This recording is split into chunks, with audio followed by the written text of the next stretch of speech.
Anybody know what Elisha was doing when Elijah called him into prophetic office? He was plowing. Okay.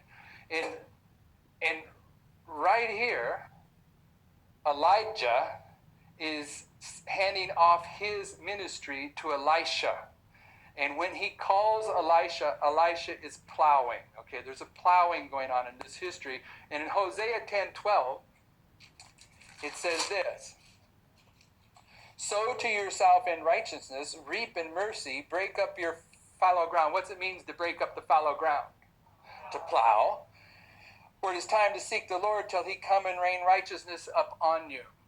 Okay, what's interesting about this verse is it's identifying that there's a sowing, a reaping, and a plowing that are taking place right when the rain's being accomplished.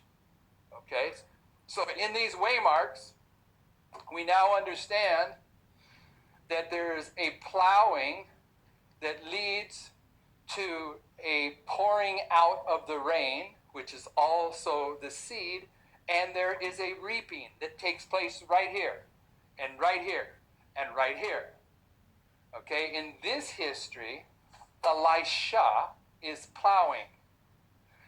But in this history, there's going to be a different group that is plowed. And as you go through and you look at the definition of the plowing that leads to these waymarks, because at these waymarks, the rain will get poured out, a sprinkling at 9/11, a double measure at the midnight cry, the full outpouring at the Sunday law. There's the rain. The rain is the word of God. The word of God is the seed.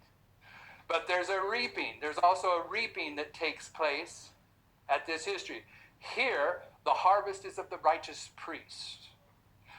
The Levites are being prepared. They're being plowed in this history so that they can be harvested in this history. And in this history, while the Levites are being harvested, the 11th hour workers are being prepared. They're being plowed.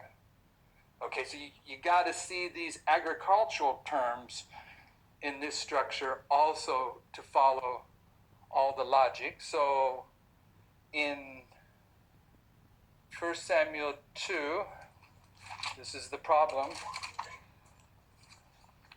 with doing that. In 1 Samuel 2, we see the priesthood being raised up. And I don't know why I needed to tell you about the plowing. My apologies. Samuel, but